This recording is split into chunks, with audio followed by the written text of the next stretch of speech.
Please, have a seat.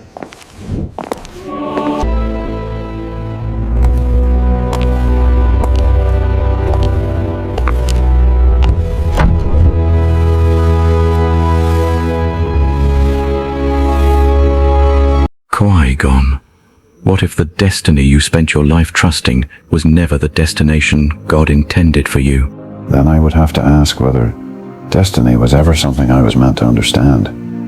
I learned to listen to the living force, not command it, because the moment a man believes he knows exactly where the path leads, he stops listening. And yet you followed that path even when it led through loss, conflict, and eventually death.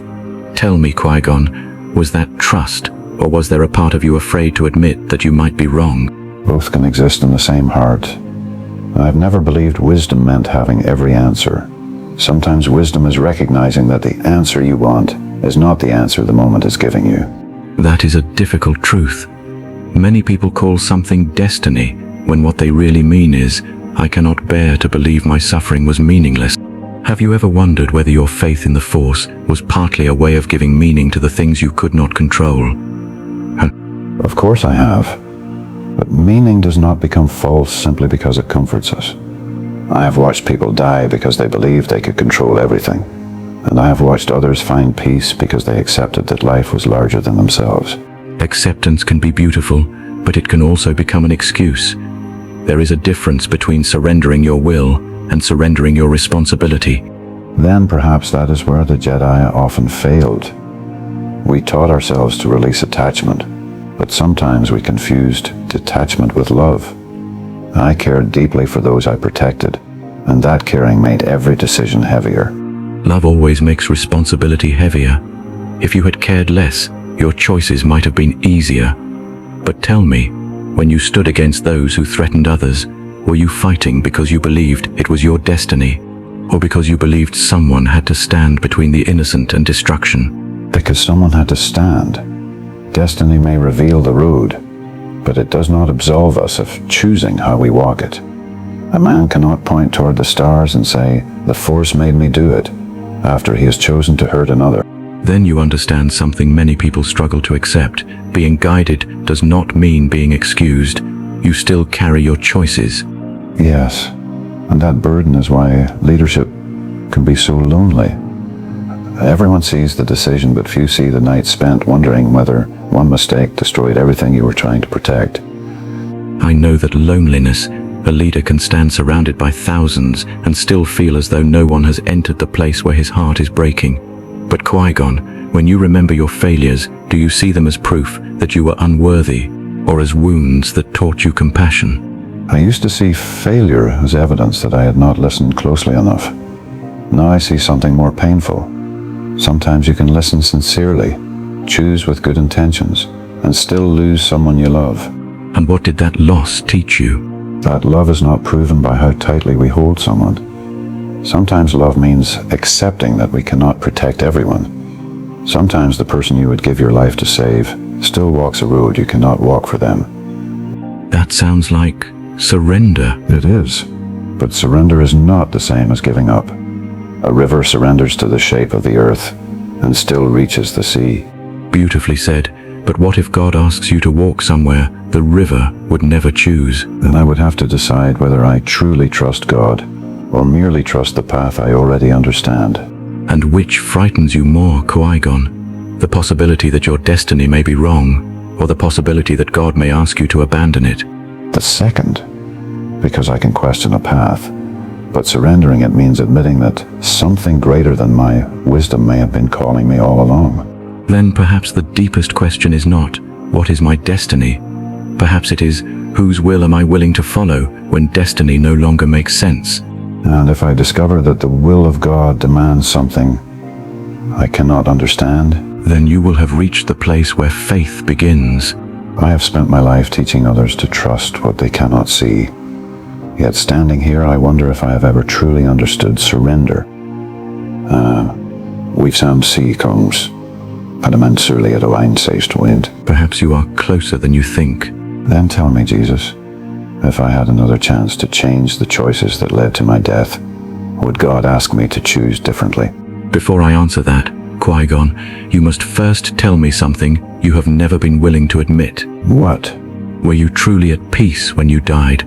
Or were you still afraid that the path you followed had all been for nothing? You were afraid, Qui-Gon, not of death itself, but of discovering that your obedience had been mistaken for faith.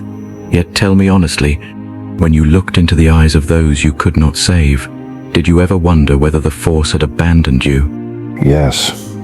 More times than I would admit to another Jedi. I watched people suffer while I stood there believing I had heard the will of the Force. And sometimes I wondered whether I was listening to wisdom or simply giving my hopes a sacred name. That doubt does not make your faith weak.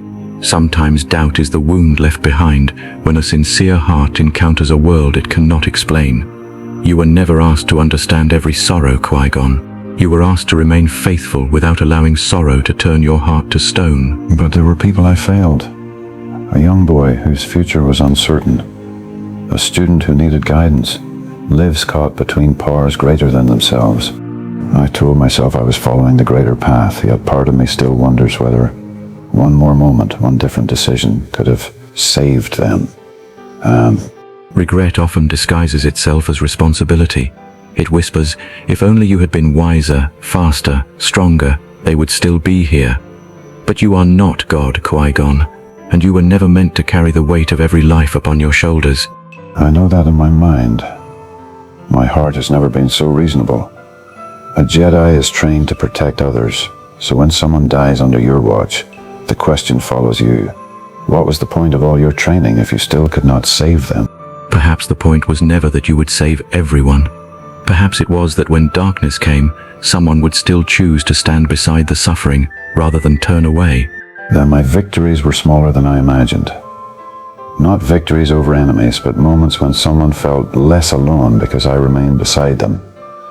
I spent years searching for the great purpose, and perhaps I overlooked the sacredness of the small ones. The world celebrates those who change history. Heaven notices those who change a heart. A single act of mercy may never become a legend, but that does not make it small. There is something else I regret. I wanted a different future for the Jedi. I believed we had become too comfortable with rules, too distant from the living people we claimed to serve. I fought for change, but sometimes I wondered whether my stubbornness was wisdom or simply pride, wearing the robes of conviction. Conviction and pride can wear the same clothing. The difference is revealed when truth asks you to admit you may be wrong. A humble man does not lose his convictions when he discovers a flaw in himself. He purifies them. Then perhaps I was still learning how to distinguish the voice of truth from the voice of myself. I wanted the Jedi to become better, but I also wanted to be the one who proved they were wrong. And that is where the heart becomes honest. You wanted to serve the truth, but you also wanted the truth to vindicate you. Yes. You do not have to hide that from me. I spent my entire life trying to become the kind of man who needed no recognition. Yet somewhere beneath the discipline was a quiet desire to be remembered as the Jedi who saw clearly when others could not. There is no shame in wanting your life to matter. The danger begins when being right becomes more important than being loving. And love may be the one lesson I understood least. I believed attachment could become a chain, so I trained myself to release people before they could become part of me. But now I wonder whether I was sometimes calling fear detachment. Love is not possession, and neither is love indifference. To love someone is to let their existence matter to you, even when you cannot control what happens to them. Then losing someone does not mean the love failed. No.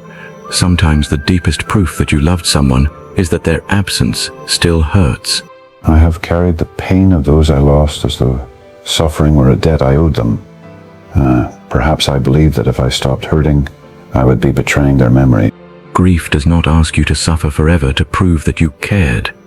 You honor the dead, not by remaining in their grave, but by carrying what they taught you into the lives that remain. Then perhaps my life was never meant to end with my failures.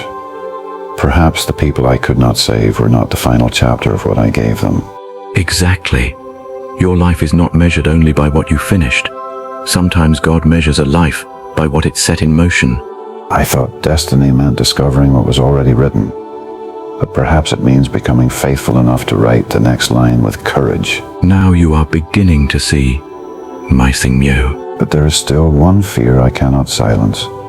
What if I surrender everything to God and discover that He asks me to walk into another loss? Then you will discover something greater than certainty. You will discover that faith does not promise you will never lose what you love. It promises that loss will never have the final word. That sounds like hope. It is. I have spent years believing hope was something the wise carried carefully because hope can make a person vulnerable. But perhaps vulnerability is not weakness. Perhaps it is the doorway through which love enters. A guarded heart may survive many battles, but only an open heart can truly receive peace. And I do not want to be remembered as the Jedi who always knew the path. I want to be remembered as the man who kept walking when the path disappeared. And when the path disappears, Qui-Gon, you do not have to see the whole road. You only need enough light for the next step. Then maybe death was not the end of my journey. No, but neither was it the reward for having lived perfectly. Then what was it? A doorway. And what lies beyond it? Not another destiny you must prove yourself worthy of. A home where you finally understand that you were never walking alone. For the first time, I do not feel the need to know what comes next. Then perhaps, Qui-Gon, you are finally ready to trust the one who does. I thought following destiny meant finding the path. Sometimes it means surrendering the path. And choosing God. Not because you are afraid of being lost, Qui-Gon, because you finally trust that even when you cannot see the way, you are still loved. Then let my last lesson be this.